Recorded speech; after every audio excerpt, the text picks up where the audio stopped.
Lance, how are you? Good, you, sir? Doing well. I haven't seen you around. I've been here. Nice haircut. Yeah, I was about to say, good haircut, yes. Finally. Looks good. Well, I finally bid it, so I'm gonna sit in the chair with a mask on. You must have gone with Chief to go get the high and tie. That's right. That's right.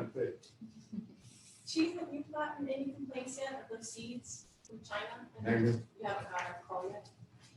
There's a 1-800 number to call Yeah, though. yeah. Oh, what from China? We're Our not. neighbor got them, so I just said, I think you just called.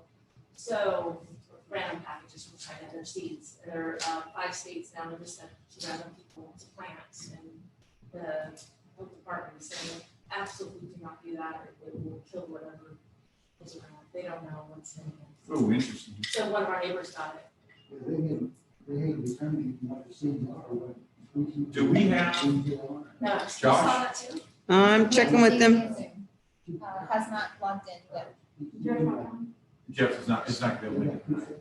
Okay, we'll give you a couple of seconds. I hate starting late. Before. At least. Oh, Oh, he's in.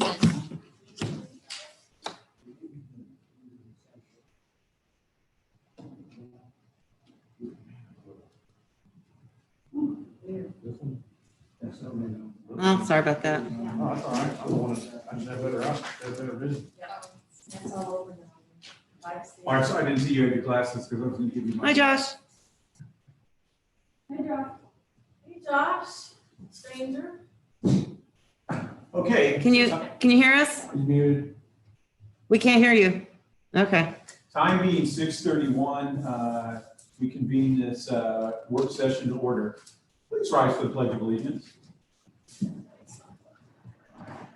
I pledge allegiance to the flag of the United States of America and to the republic for which it stands, one nation, under God, indivisible, with liberty and justice for all. I do not believe there's going to be any public participation this evening. Okay, work session. I'm going to turn it over to you, Sylvia and Tammy. I'm gonna do this one first and you do the. Are we not working? It's just.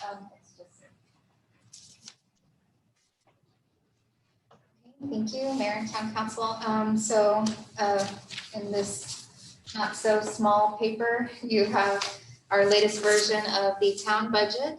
And as requested from our previous work session, we included information on year-to-date from today. So this is the actual figures that are in our system as of today, along with end-of-year projections of how we anticipate ending the year, the fiscal year, and then our proposed FY 2021 budget. So please let me know if you have any questions. As we were reviewing, we did make 2 minor additional changes to the proposed FY budget. One being for the elections, since we are having to encumber this year's funds for November, we did add a revenue line that shows it's at the very end. Right in the middle of the front page, right before the yellow line, titled Encumbered Funds Fiscal Year 2019-20 Budget for Election. So we're essentially just encumbering the funds since we didn't get to use them, but we anticipate using them in November. So you'll see that. And then we also took down our signs budget line item for $5,000. We just don't see a need for it. It went down from $15,000 to $10,000. The previous year, we had, not this current fiscal year, but the previous year, we had budgeted additional funds. We replaced the speed limit signs, if you recall. And so this year, the budget was the same as the previous year. I can't find any notes on any replacements for additional signs. So I don't know if there was something that Michael had planned on replacing this year. There are some stop signs that need to be replaced, and we found that there are some areas in town that have yield signs that technically should have stop signs per our ordinance and stuff, but I think we do have some signs that we already have on hand, or we may need to order some, Okay. but there wasn't a need. We didn't see a project in if you will, per hand. I was about to say, I mean, how much does a stop sign cost? I couldn't tell you off the top of my head Okay. right now, but we had replaced all of the speed limit signs because they Sure. were not in conformance Yep. with state guidelines. So that's why the budget went up the previous year and that number got carried over into the current budget. So we reduced it back down. Got it. And then just for history, we've replaced all the street signs since most of us have been on council. We replaced all the speed limit signs. I mean, most everything has been refreshed in our tenure. I think there were some for like not the speed limit signs, but the yield signs and some of those that needed to be done. But that's something that we can take a look at this fiscal year and maybe plan on for next year. That's the need, and maybe the meetings that we have with Gary that may not be in compliance with state law, but I don't think there's anything that's popped out in our knowledge. So we're really not out of compliance, if we know it, right? We got it fixed. Thank you. Yeah, there's nothing that we're out of compliance with as far as our sign for roadside, are we? Not to our knowledge. Sylvia, I know the answer is yes, but I've got to ask it anyway. Josh has got all of this? Yes, Okay, perfect. Thank you. yes, I sent an email with all of the attachments. Terrific. Jeff will be here next time. He had he was not able to make it to this evening's affair. I might add too, when we were going through this, there's a couple of line items. Michael added when we got our new accounting software, he put the count codes. And if you go down on the left, there's down towards the bottom, it's 100-4065. He has WW overhead. And then a couple lines down further, it's still 100-4065 says admin service fees. And it's a duplicate, but I think he broke it out. The wastewater overhead fees it's a pass-through account for the Upper Trinity and the wastewater at the Bartonville Town Center. We charge an administrative fee, and there's some other services that we charge an administrative fee for. So I don't know why he had it broken out on two lines, but we were like, when we were going through this, there he had some duplicates on some things, but in the accounting software, it's all lumped together. And we found some other charges in there that we're trying to go through and clean up and backtrack and do some audits on to try and figure out. But we took the numbers that we knew were true to be and plugged those numbers in for actuals. But for upcoming, we're probably going to put those in the same line item since it's the same account code. Okay.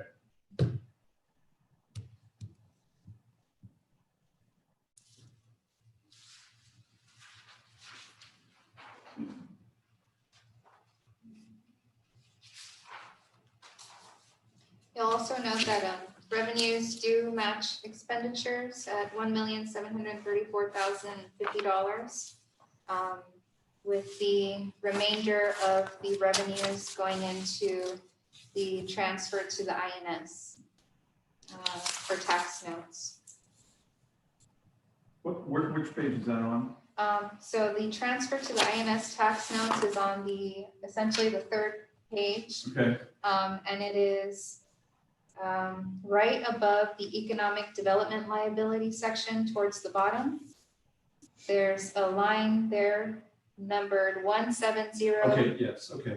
-405877. So that shows 434,926 as being the remainder of our revenues minus expenses. Got it. And how much is sitting in that account right now Our revenue fund, in the INS? Because you got that, it's sitting in that fund that specifically that we have quasi-identified for INS. our INS fund at the moment has, That's that one we were working on earlier, the 314. Well, that was the tax notes. Yes. So we have the reserve fund itself has 300 and separate from the INS has over $300,000 in it. Yep.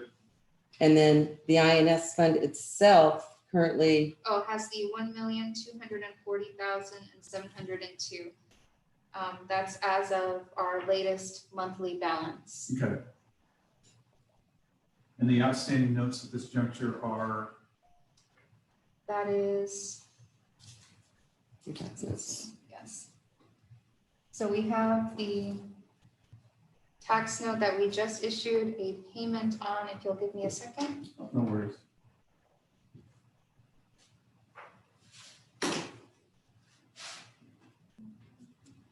We just paid the first payment of the 2019 tax note. We paid the interest in February and the first payment in August for Okay, the first year. The remaining balance on the tax note is $1,159,452. okay. And yes, as Tammy stated, we just applied the first payment. And remind me, what was the interest rate on that?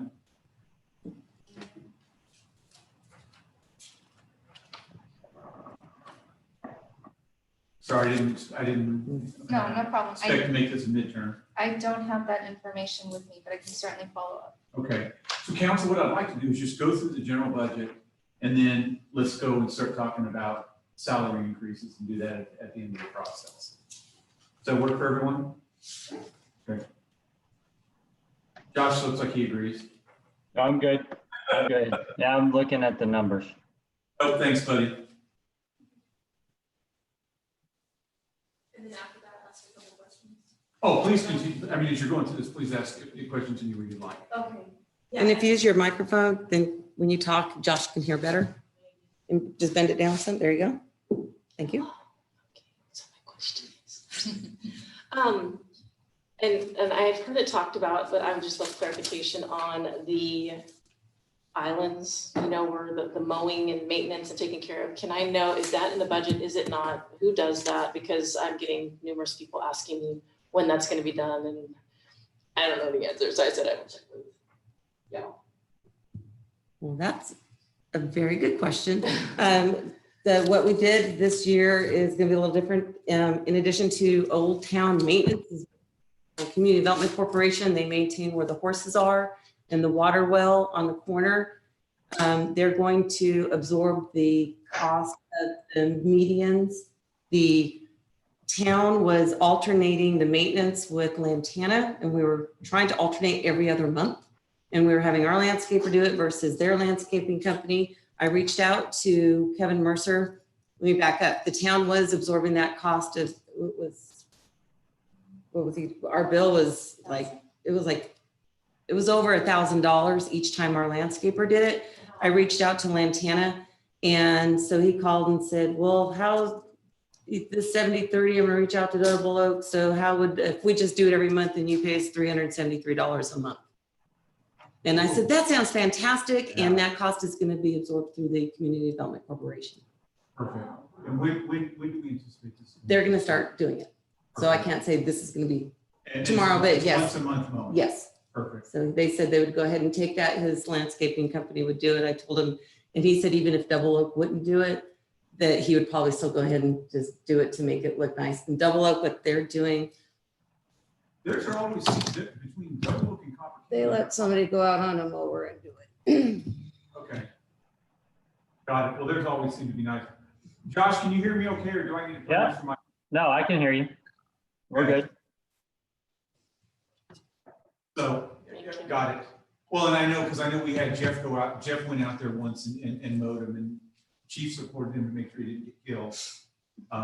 But yeah, so it, Because it would be inconvenient if it was. but it'll be the Community Development Corporation absorbing that cost in their budget, which will come forward in, you'll approve that budget August or September. Okay, Okay, so that includes just all the middle Mhm. section? And that's from Hilltop down to Lantana Trail. and if Double Oak has indicates to you that they may not want to play, please bring that back to me. Kevin's gonna do it anyhow. I understand. So, because Mike's a good guy, and I know we could just have a quick conversation. Yeah, their portion was a lot less than ours, but it was a pretty good deal. Thank You're welcome. Maybe did we include I think it's 35,000 on the Chief Dow brought to us on the cameras? And that budget, is it in here at all? No, so that, from our previous discussion, that's going to be presented to the Crime Control District tomorrow. And we're going to present them the information for the 14 camera budget. Okay. Yes. And Mayor, the interest rate for the tax note is 2.37%. Okay, thank you.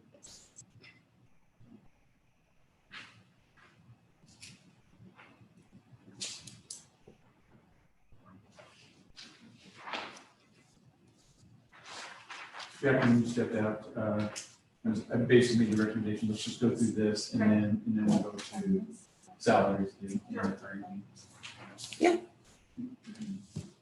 On the topic of the flock security cameras, we did note that the 14 cameras would eventually deplete the reserves of the crime control.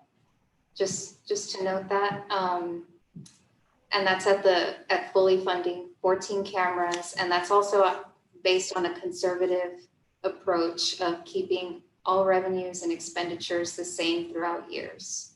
So Was reducing their expenditures though. yes, every year it would have reduced the expenditures the fund balance, excuse me, by 10,000. So essentially depleting that fund balance 10,000 every year. Based on current revenues and expenditures, correct. How much is in it right now? I believe 96,000. So I mean, the reality is as we look at monies that's in these special accounts, that's monies that we've got least flexibility with.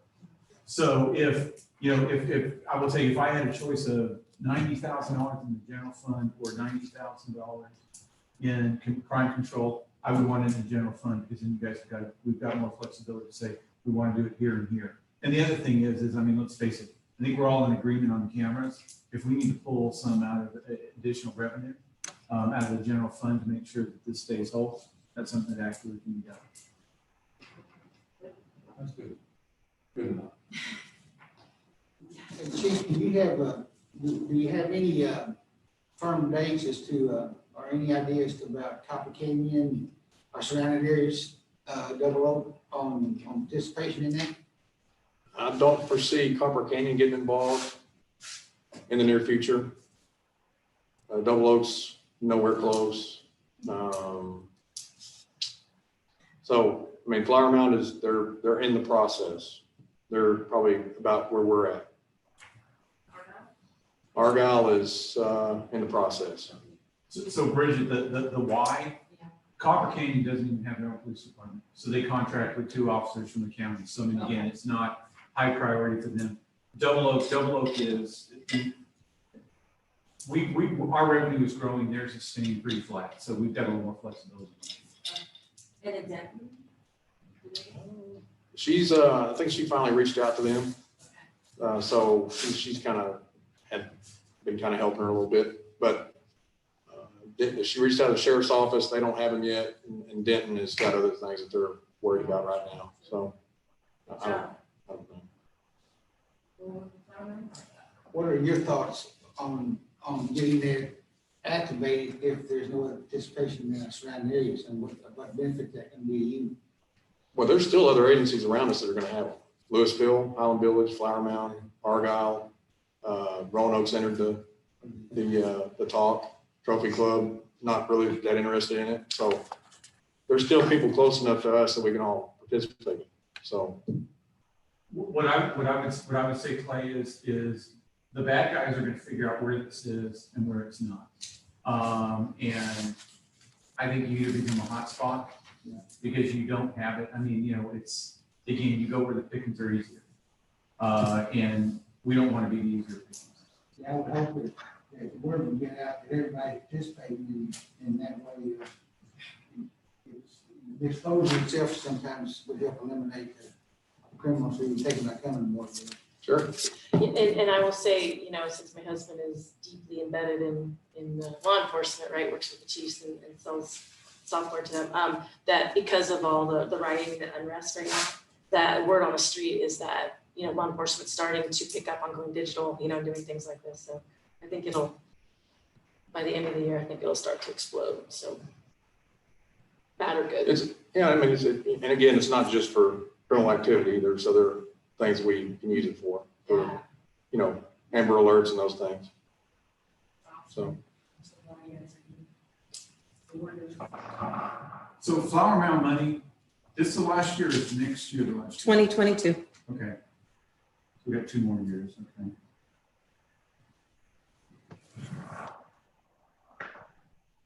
Do we know of any other businesses that are planning to open next year? I mean, I know there's a salon, but if I remember right, I didn't think we've anticipated much tax revenue off of that. Are there any other shops going in that would be a tax driver for us? Not to our knowledge. That's why we budgeted the sales tax conservatively. One of the things that the Community Development Corporation is doing in their budget is hiring a consultant that will do 2 of the things that they're really looking at is 3 things. One is looking at what we can do to help our current businesses, and then looking at the pad sites that again, like where Kroger is, and especially the one corner where none of the economic development agreement, the tax money goes to help us to what we can find in that area, especially during this time. 2, to look at when that agreement at the 380 agreement, when that was done, it was also done with a development agreement.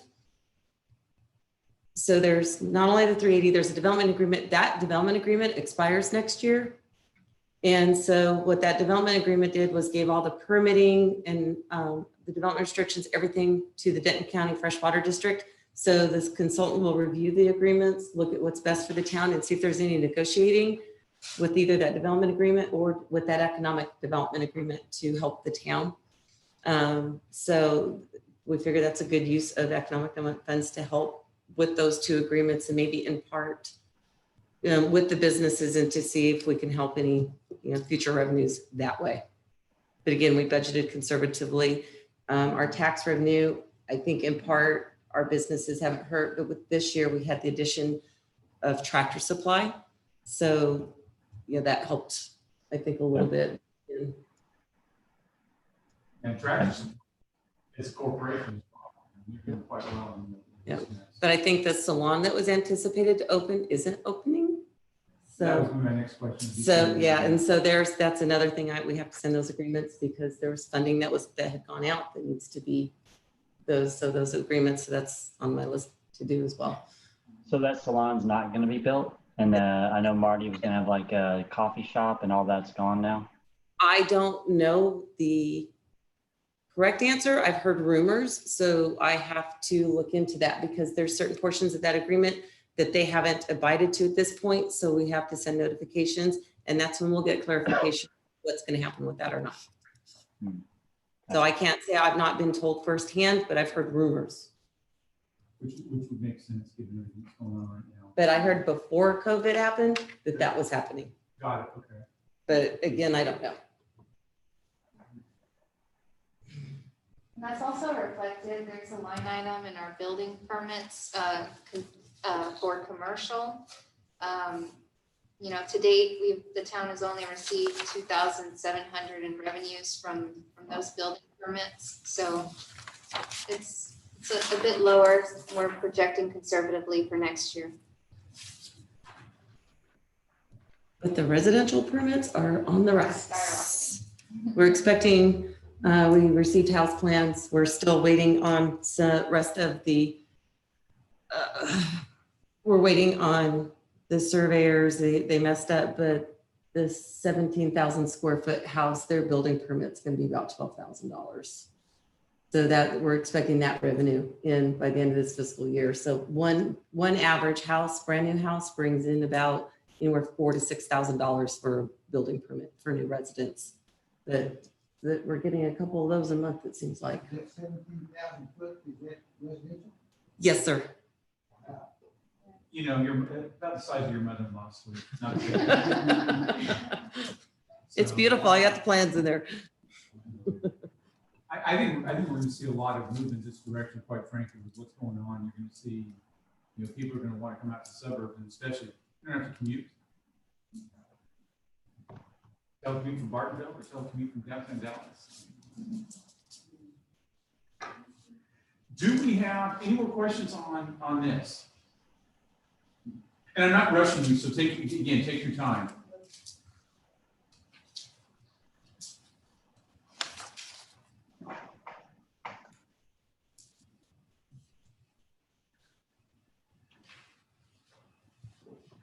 One question I was thinking about, where do we stand on vehicles?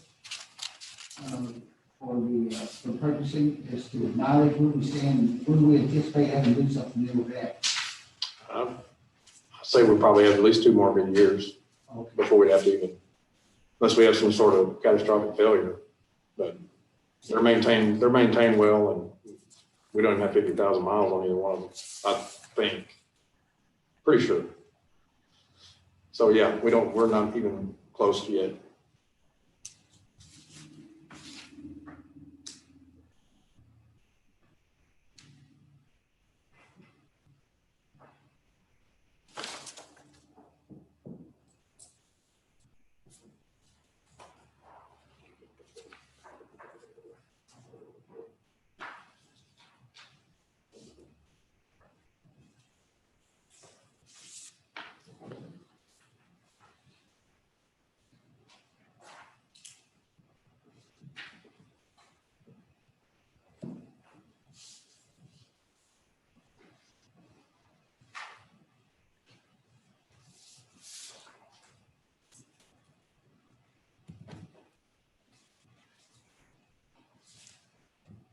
There were a couple of other items on the court security funds and technology funds that we were trying to understand in the budget and how they were transposed on some of these sheets. And we're doing a couple of audits in the software and have an appointment with the auditor to better understand how some of the numbers didn't make sense to us on this sheet that doesn't match up with what's in our actual budget software. So this may not be a true account of some of these funds. So hopefully when we have those answers and meet with the auditor, we'll have some better answers for you by the August meeting. Just in the time that we've had, we were getting into the nitty gritty and trying to understand it. We couldn't figure out some of the stuff. So how it was transferred over into this Excel sheet. So we'll get those answers. Just wanted to let you know. All due respect to our former administrator. I throw him under the bus politely. Oh, we've called him. I'm like, it's like, well, all due respect.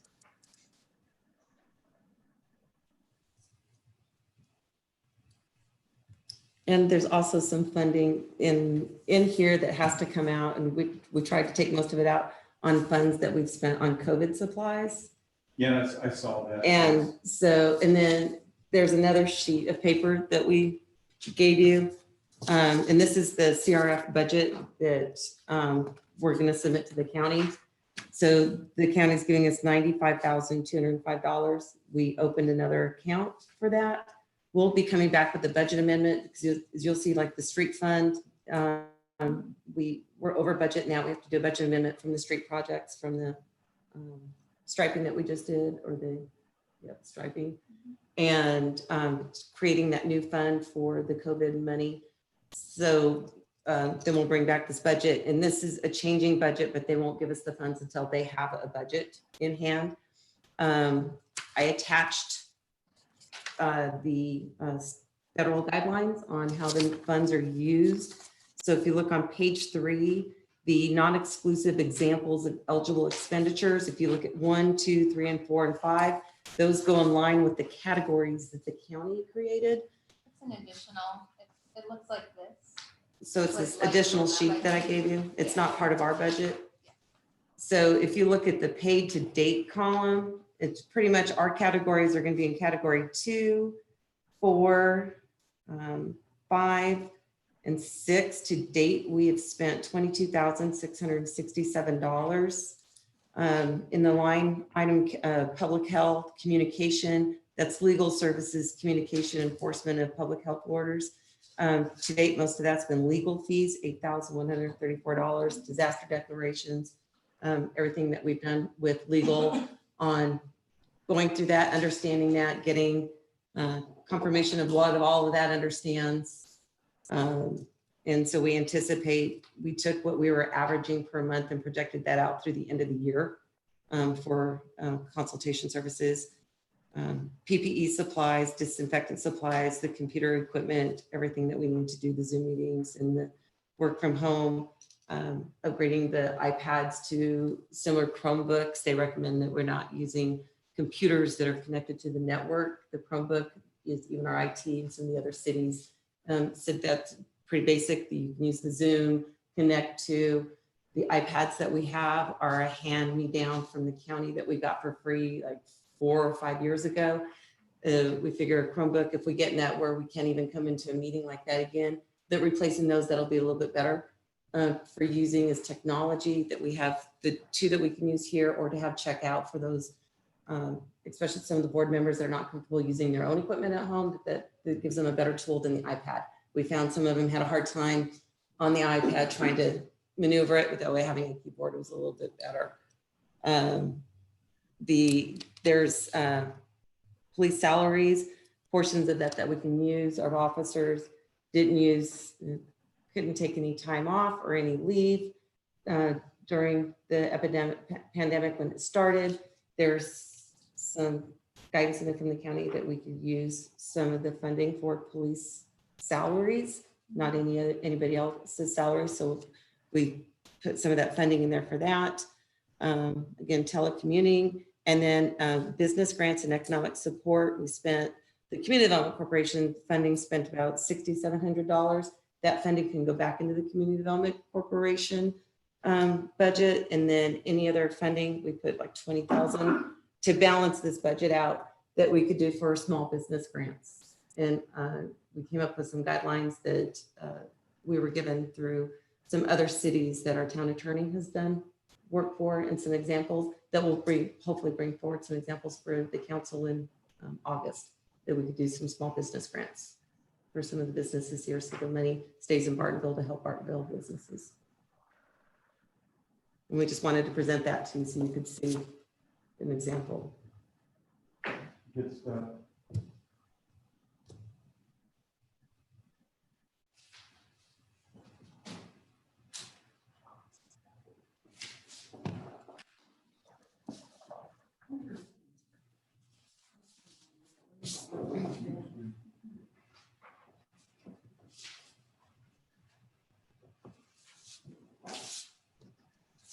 Okay, you guys ready to start talking the salary discussion? Okay, so I have met with Chief, I've met with Sylvia, and just kind of put some things up in the normal. So let's start with the police. And Chief? Well, obviously This topic is very, near and dear to me. It has been, you guys know that. No exception this year. I guess I'll start by, you all had a chance to kind of gaze over that. I know there's some numbers there, but this is, to me, this is wanting us to take care of the folks to keep them here. That's my goal.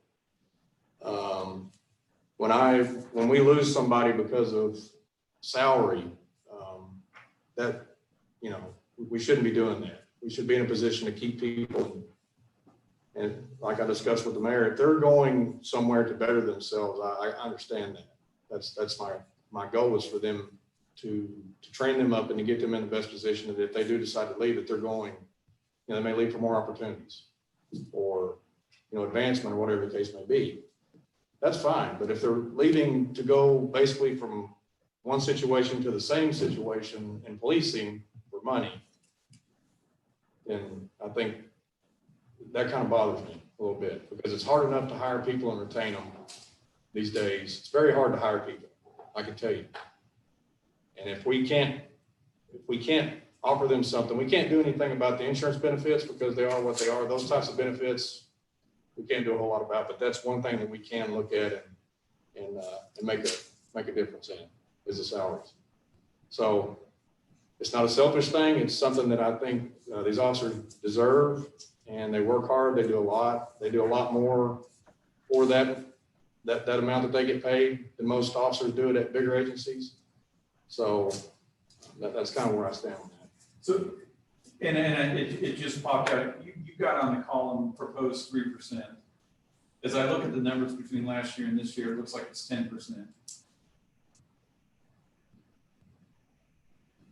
I'm looking at just the officer numbers. 50 to 55? It's 10%.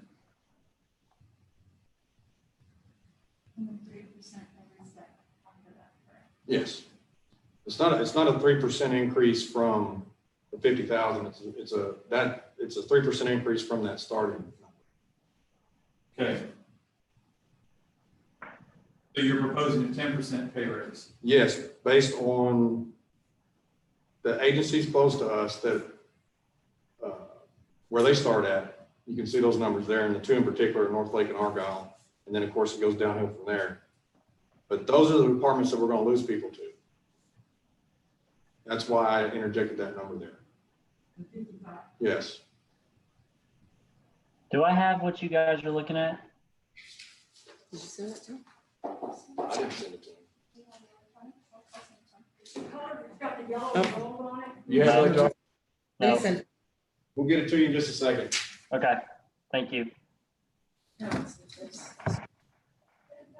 Yeah, I'm like, hold it up. Yeah, That one? Yeah, that's what I was like. See Okay, that, Josh? so Camera's down here at the front of the building. Sorry, thanks though.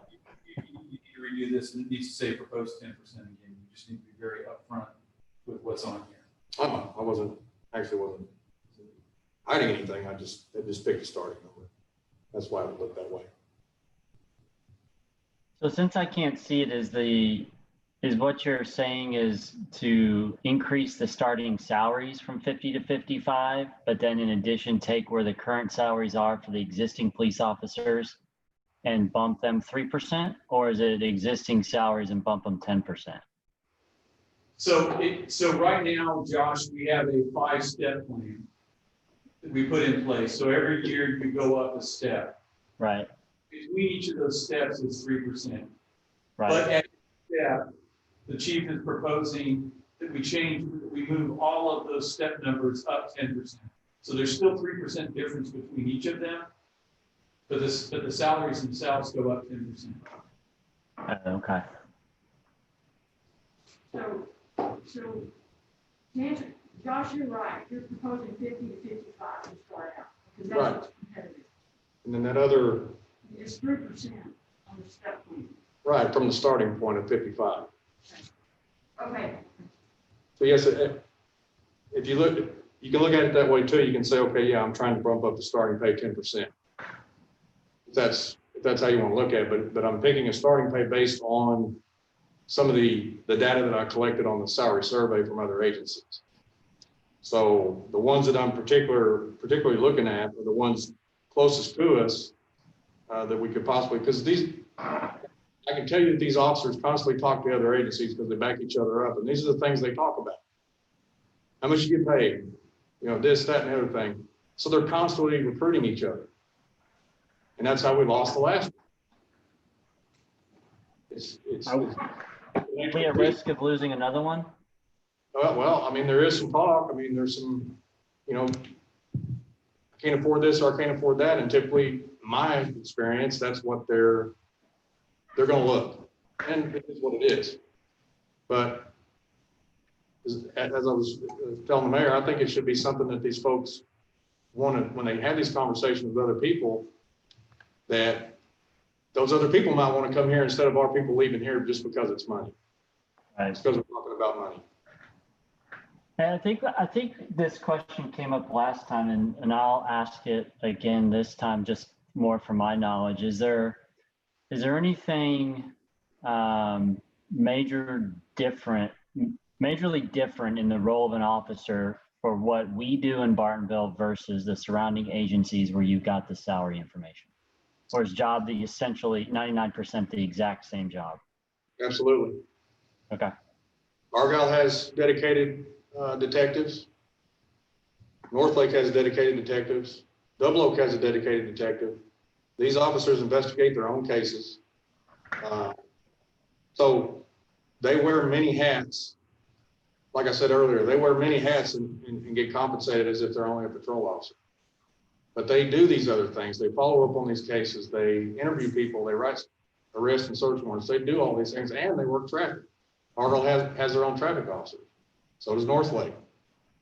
So, And that's all I do. and that's all they do. Oh, I know that all too well, unfortunately.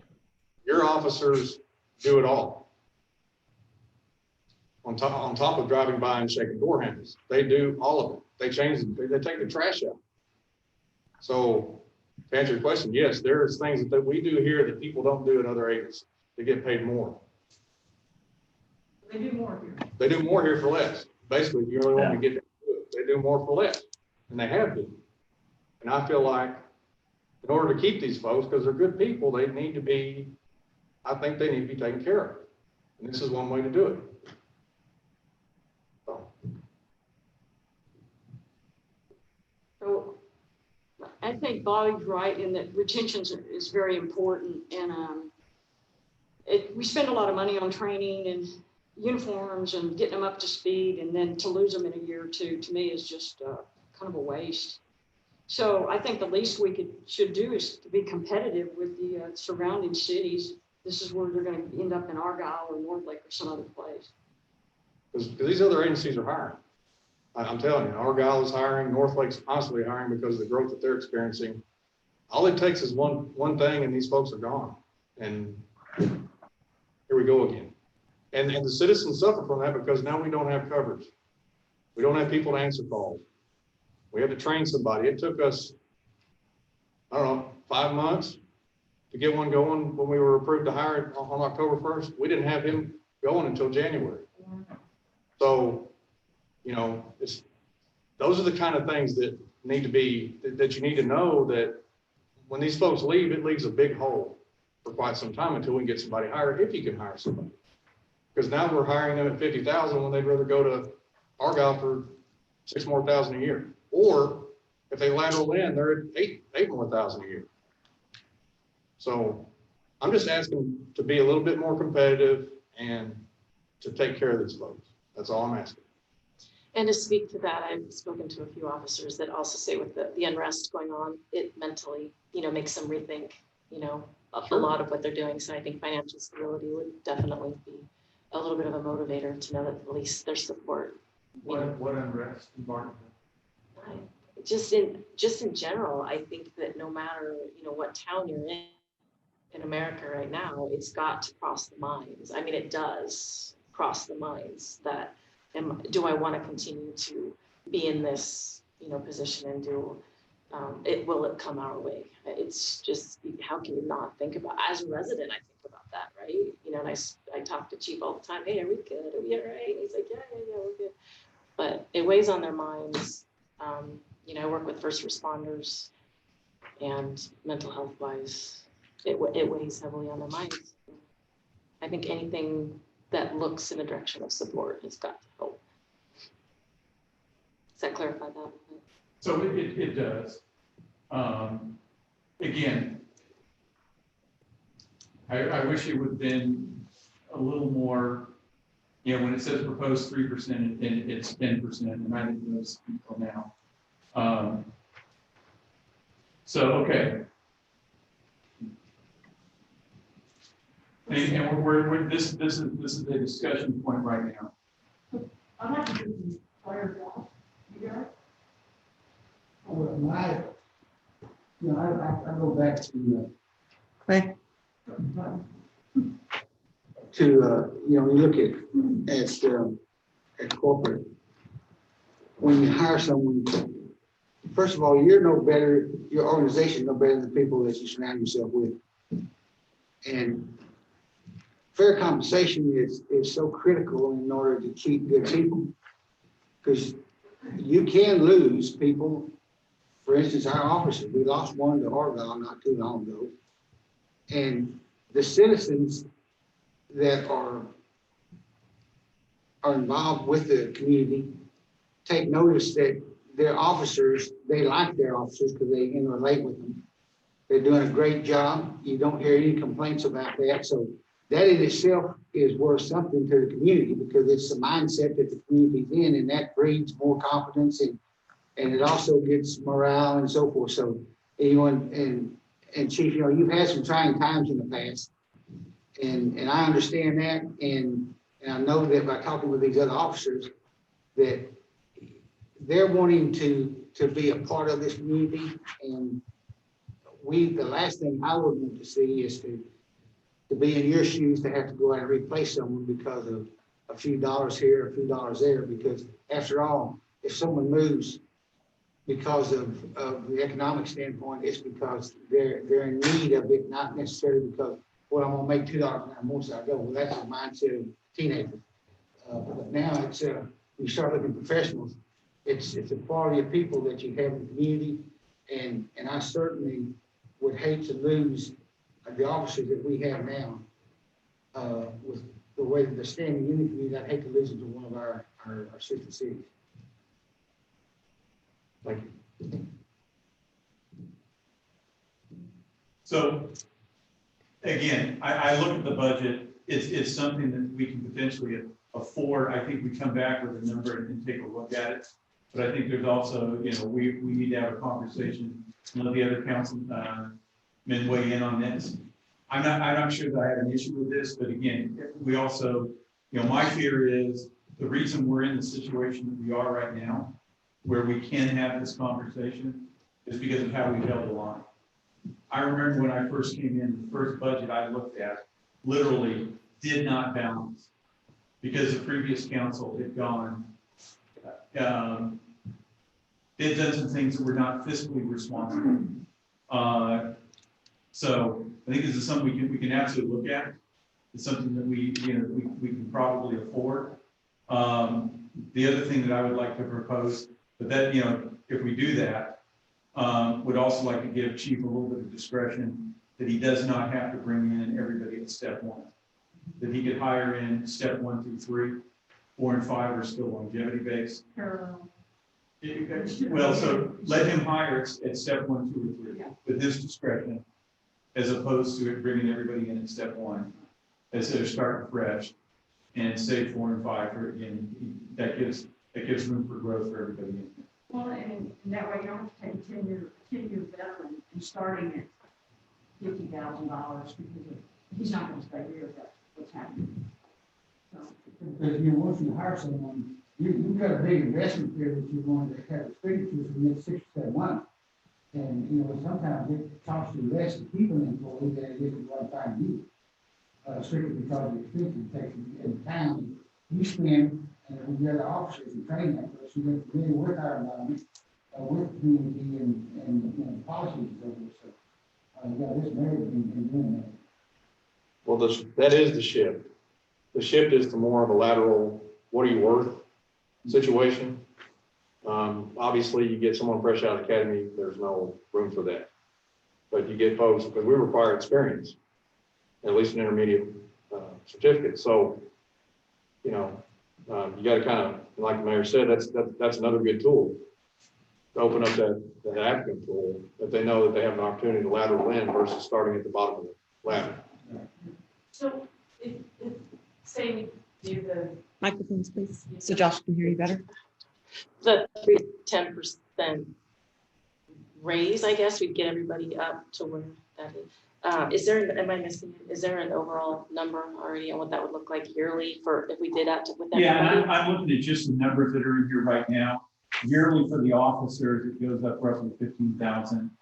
If you did the sergeant at, and I'm not even sure what that is that? Is that without the sergeant? That's without the sergeant. With the sergeant, probably another 6,000. So I think it's right around 21,000. But Sylvia, I'd like you to crunch the numbers and validate that. That'd be helpful. So just so I heard all that, so 21,000 is what we think the budget impact would be if, as proposed, what the chief is proposing would be a 21,000 hit to budget, correct? That's me doing quick math. Okay. And Sylvia will go double check all that kind of stuff. the other component that I heard brought up that I would be interested in, and Chief and Sylvia, I don't know if that's something you guys could do, but there's a cost associated with training, onboarding, all of that kind of stuff that goes with that. I mean, and to me, if this is a cost avoidance play, it would be nice just to kind of understand what that looks like too, of what cost would we potentially be avoiding if we're able to retain our officers. Because, looking at the numbers, and I did get that, so thank you for whoever sent that, kind of being the low cost leader for officers doesn't feel real good. But, I also know that we're never always going to be able to compete with the large coffers of some of our neighbors. So, but being the low cost doesn't feel good. So I'm interested in those numbers also. And Bill, thank you for sharing the 21,000, because I was trying to use all my fingers and toes and it wasn't working for me.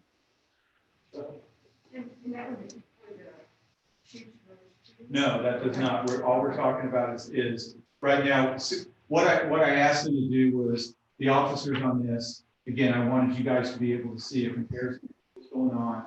She pulled all this information together and we tried to put it into a format that was easy to see.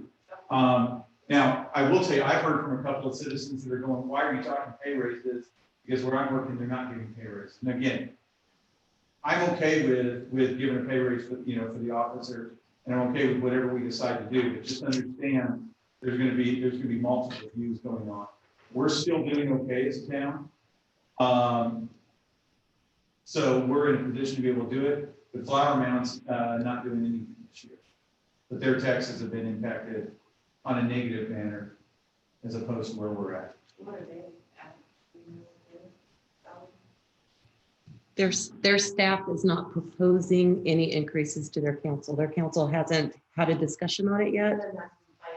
Oh, their sales tax revenues are down. I don't know the part. Oh, what are their salary? Oh, Their range is 63,564 to 82,908.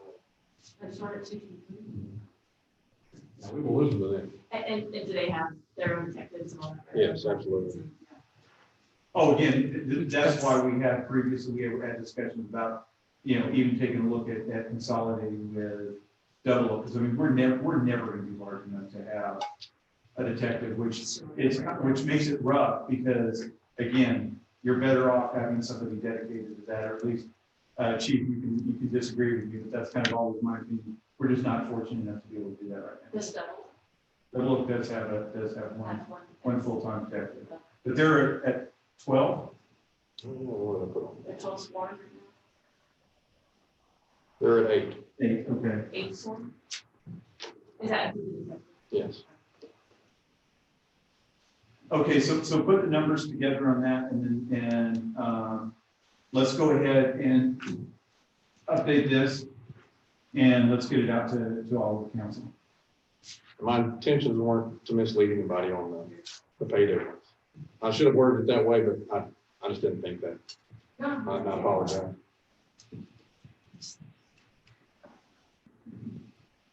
Who's the only one that knows? Little left brain. Yeah, having an engineering degree just does that to you. Okay. So now switching over to senior staff. So there's 3% pay raises in all of those positions.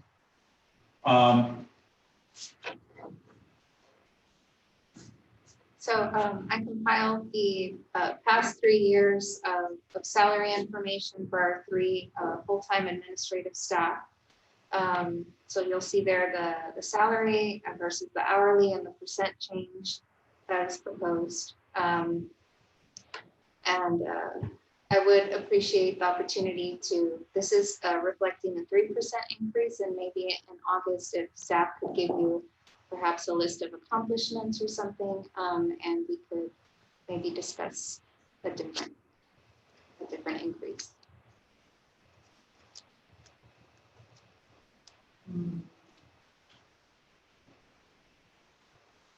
So you're proposing 3%, which is a lot of. Microphone, please. for Josh. So the 3% is shown just as a base figure.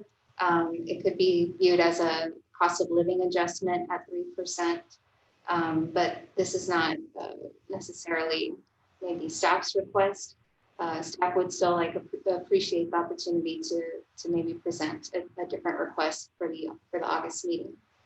For the three, is that what we're talking about? For these three positions, Okay. correct.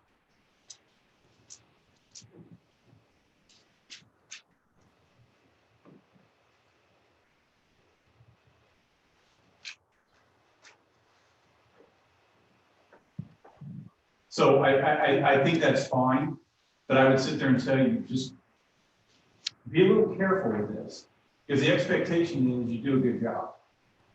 We've had discussions before where we've raised it because we said, hey, they've done a great job, let's raise those numbers up to certain levels.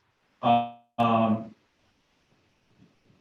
wouldn't want to see, again, if you do a good job, that's fine. We still want to make sure that the ranges stay within a reasonable bound.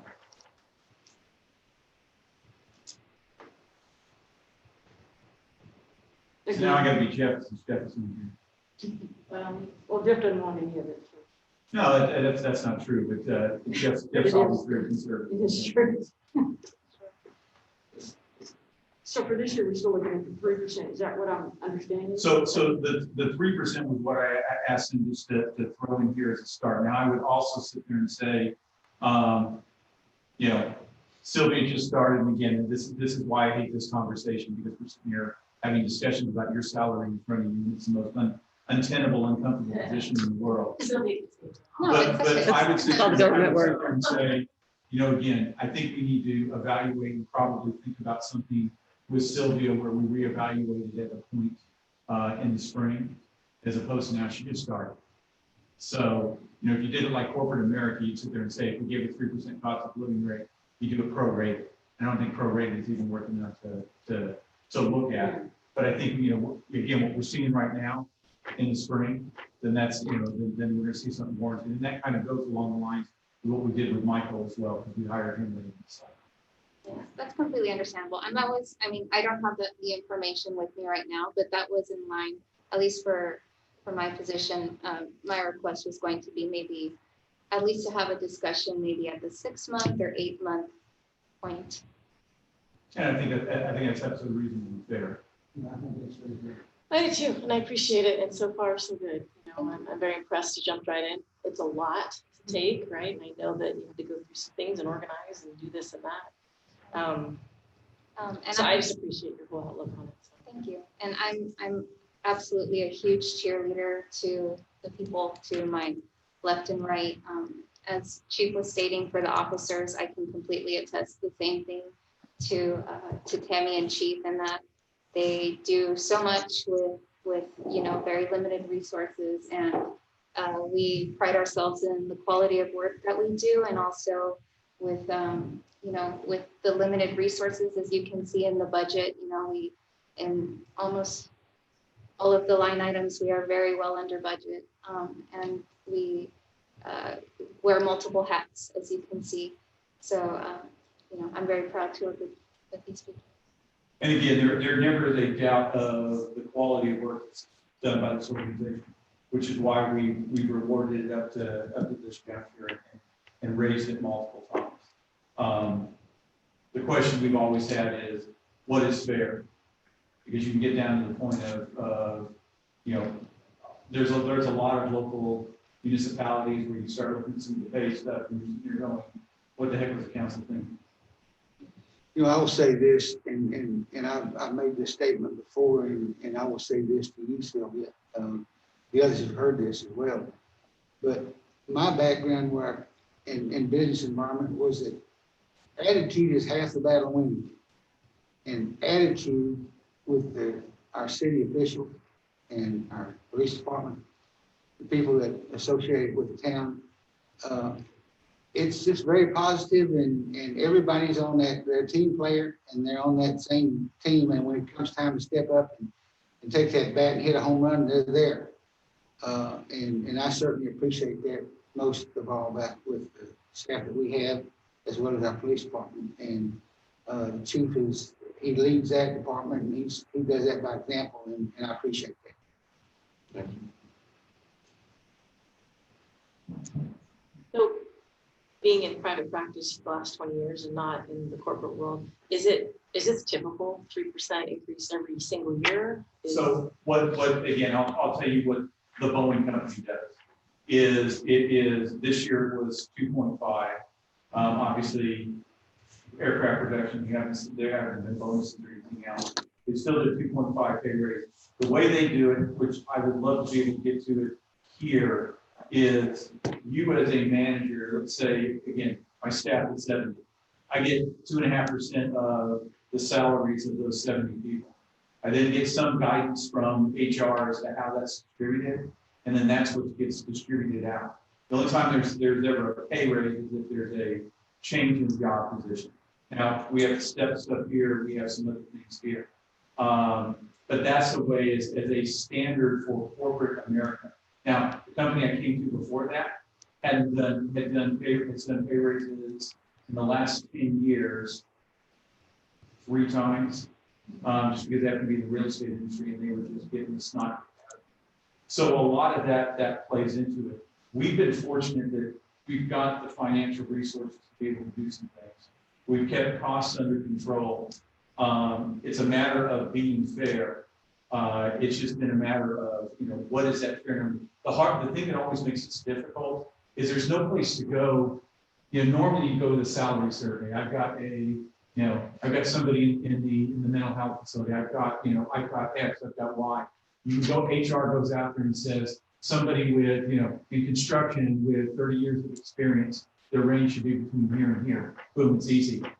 So much of this stuff, you start looking around here and again, which is why I asked the staff to get stuff that, I think these are all fair comparisons, because in the past, quite frankly, we got some things where they threw in organizations that aren't even close to us. Their financial resources are significantly larger and the organizations are larger. I mean, there's a, compensation for managing 5 versus compensation for managing 50. Compensation for managing a $50 million budget versus a $2 million budget. It's just different. So we've got to kind of figure that thing out. We've always wanted to be fair. We've always had discussions as to what was fair. Always want to take care of the officer's chief again. So it's not, but I want to make sure that it's not a, we go through this every year. It's something that's always gnashing of the teeth, and then you start the process over again. Well, another great year. Well, great, yeah, absolutely. Tammy, and do a wonderful job. Chief, you do a wonderful job. We absolutely know that we want to compensate you fairly, but that's not going to be 10% every year. That's kind of what we always have to figure out. And then our other towns and cities as transparent as we are, so we know if this is comparable. So that's where these numbers came from. So Chief actually went out and looked at those numbers, and Sylvia has numbers from some of the other organizations. Yeah. Is it just office? Regarding- It's just law enforcement. Yeah, but if you look at the second piece there is the chief of police is in the area. That's their income. And then as far as administrative secretary. It's, Yeah, so or Tammy actually reached out to contacts in Argyle, Copper Canyon, and Double Oak, and those 3 towns are implementing a 3% cost of living adjustment for their administrative staff. As the mayor noted, not Flower Mound, because they did experience sales tax declines. And I'm always a big believer, again, at the bare minimum, I keep everybody whole. If we're in the ability to be able to do that. Yes, and some type of make sure, again, cost of living, to make sure that we're keeping them whole from where they were at, and how do we determine where we want to go. I go back to Chief, and let's face it, Chief's one that I look at and go, he stuck it out with us from when the department was larger than what it is today to what it is now. He's the one that has been the rock that's held that place together. So, he'll always have a special place in my black heart for that. Because again, appreciate everything that was done. Well, and he's the lowest, his salary is the lowest one on here for chief. So, I mean, Those aren't inflated numbers. Those are actual transparent numbers. You can't really get anything from the county. You see what I can get from the county if you're interested. I want to know what that is, but those are as accurate to date as I could possibly get. We got the county numbers. For the chief, for the sheriff?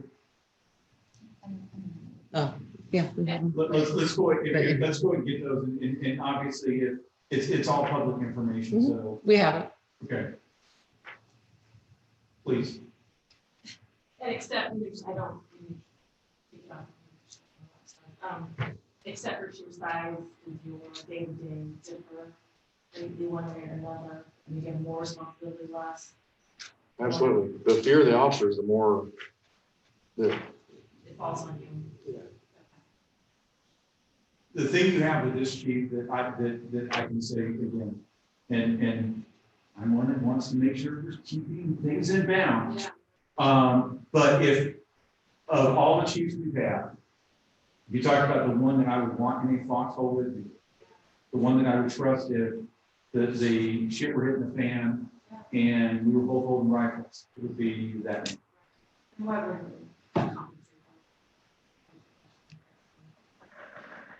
Michael, Thanks. thank you. You're welcome. I'm blushing over here. I don't blush. That's what we gave you, man. Tell me that's about being so restricted, because you don't sweat, you just do it in such elegant. Mm. Okay. He was there, got to see some tough times, and when he's still alone by himself. And, he always came to the plate with all that in him, and he tried to get home run, and he didn't. I'm gonna get a sign. Okay. You have control over there when So, okay, again, we've got the information, let's let them calculate it, leave it, and then we can have the next conversation. Is there anything else we'd like to discuss tonight? Okay, we talk about this every year, and we do a heck of a poor job at it. Sylvia, put on your notes, when it is not salary season, I want to have some conversations, because again, I still, not about raising stuff, but about how do we want to go about doing this. We put the step plan in place because we didn't like having these arguments every year about the pricing. Well, then everybody climbed up the steps and then you got to the same point of where you were at. I've asked Chief, I mean, again, the step plan is a standard government thing. So, in the military, if you notice what somebody's rank is and how many years they've got in, you go look at the chart and see it.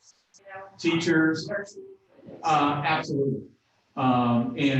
But there has to be, I would like to do a little bit of flexing, because there has to be something we can do a little bit differently. The other thing is we've got to give, I would like to see us give a little bit of flexibility, at least to Chief, to do something different with his officers where he's got some more authority there. Yes, and I've got some ideas on that, but I hate the fact, again, I love the way corporate America does it, because it's going to go, this is the budget, deal with it.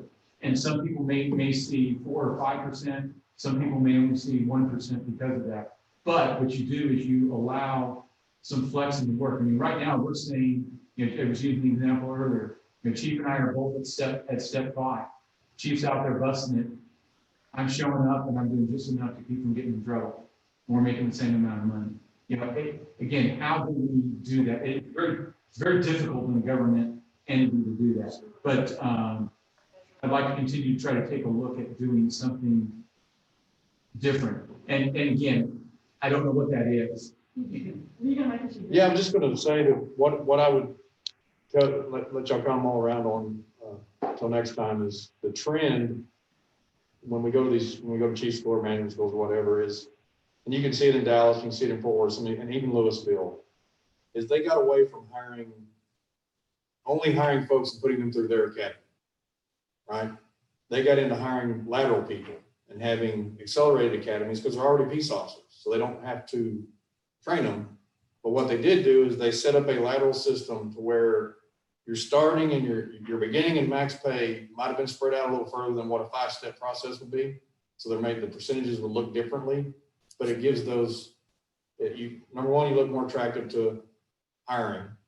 And 2, it gives, like the mayor is saying, it gives the chief the flexibility to say, this guy has 10 years experience and everything looks great, then we're going to bring him in here somewhere versus starting off at step one.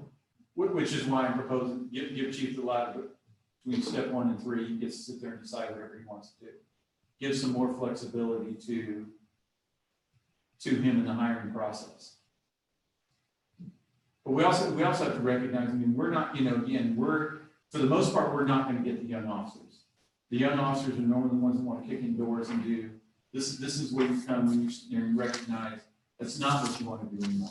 Not that we don't have high quality officers, but again, this is not where you're going if you want to kick in doors.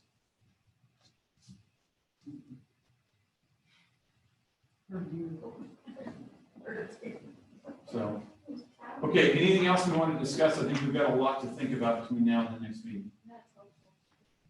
Okay, great. Time being 7:40, we are adjourned. They haven't brought contact on forever. Non-contact. Good night, everybody. Night, Josh. Night, Josh.